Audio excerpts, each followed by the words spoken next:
بسم اللہ الرحمن الرحیم۔ آج میں ایک چھوٹی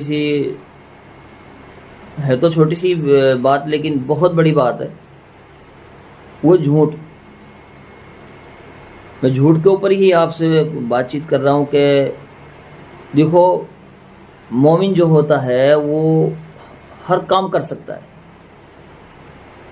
مومن جو ہوتا ہے وہ ہر کام کر سکتا ہے، لیکن ایک کام نہیں کرتا۔ وہ مومن جو ہوگا وہ ہر کام کر سکتا ہے، لیکن ایک کام کبھی نہیں کرے گا۔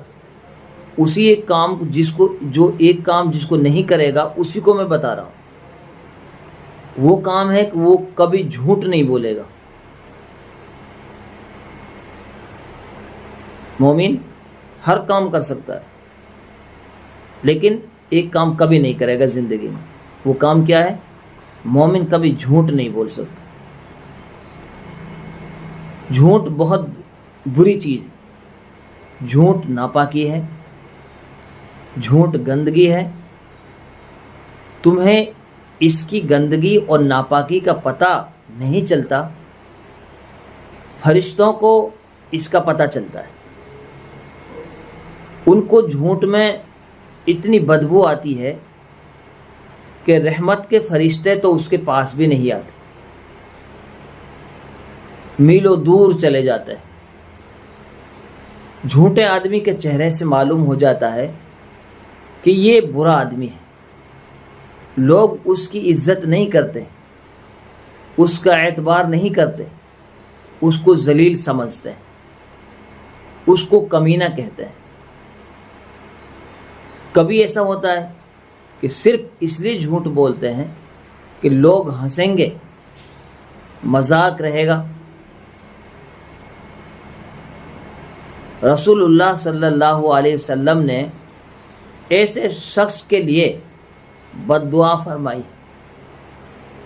اس کو دوزخ نصیب ہو۔ بھلا جس کو ہمارے حضرت رسول اللہ صلی اللہ علیہ وسلم نے بد دعا دی ہو، اس سے بڑھ کر بد نصیب کون ہو سکتا ہے؟ جھوٹ گندگی ہے، جھوٹ بدبو ہے، جھوٹ ناپاکی ہے۔ جھوٹ سے فرشتے میلوں دور بھاگتے، اس کی عزت نہیں رہتی۔ ایک چھوٹا سا واقعہ، ایک جنگل میں ایک چرواہا، وہ بکری چراتا تھا۔ ایک دن اس کے من میں ایک بات آئی کہ اس نے شور مچایا، آواز لگائی کہ میری بکریوں کو بھیڑیا کھا گیا، میری بکریوں کو بھیڑیا کھا گیا۔ اور اس طریقے سے اس نے شور مچایا کہ اس کی آواز گاؤں تک چلی گئی۔ گاؤں کے لوگ بھاگے بھاگے آئے جنگل کی طرف، گاؤں کے لوگ بھاگے بھاگے آئے۔ جب وہ گاؤں کے لوگ وہاں بھاگے بھاگے آئے تو دیکھا تو وہاں تو کچھ بھی نہیں تھا۔ تو انہوں نے کہا کہ گاؤں والوں نے کہا کہ آپ نے ایسا کیوں کیا؟ اس نے کہا کہ میں نے تو مذاق کیا تھا۔ گاؤں والے واپس چلے گئے۔ ایک دن کے بعد میں سچ مچ ایک بھیڑیا آیا اور اس کی بکریوں کو پھاڑنے لگا۔ اب اس نے شور مچایا تو گاؤں میں سے کوئی آدمی نکل کر نہیں آیا۔ کیوں نہیں آیا؟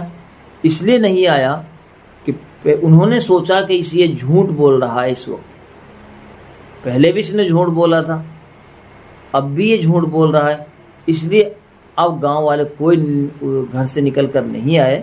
نتیجہ یہ ہوا کہ اس کی بکریوں کو بھیڑیے نے پھاڑ دی۔ تو پتہ یہ چلا کہ جو جھوٹ بولتا ہے اس کے اوپر سے اعتبار ختم ہو جاتا ہے۔ رسول اللہ صلی اللہ علیہ وسلم نے اس کے لیے دوزخ کی بد دعا دی ہے۔ اس لیے ہم سب جھوٹ نہ بولیں، کسی کو دھوکہ نہ دیں، کسی کے ساتھ ایرا پھیری نہ کریں۔ ہمارا مذہب ان چیزوں کو نہیں سکھاتا۔ ہمارا مذہب جھوٹ بولنے سے منع کرتا ہے۔ ہمارا مذہب سچ بولنے کے لیے کہتا ہے۔ ہمارا مذہب حلال کمانے کے لیے کہتا ہے۔ ہمارا مذہب حرام روزی سے منع کرتا ہے، حرام طریقوں سے منع کرتا ہے۔ اس لیے مذہب اسلام پوری دنیا کے اندر امن اور شانتی کا سبق ہے اور سندیش دیتا ہے۔ ہمارا مذہب پوری دنیا میں پیار و محبت کا سندیش دیتا ہے، اس لیے آئیے ہم سب آج کے بعد سے ہم کبھی جھوٹ نہیں بولیں گے، نہ جھوٹ کے راستے پہ چلیں گے۔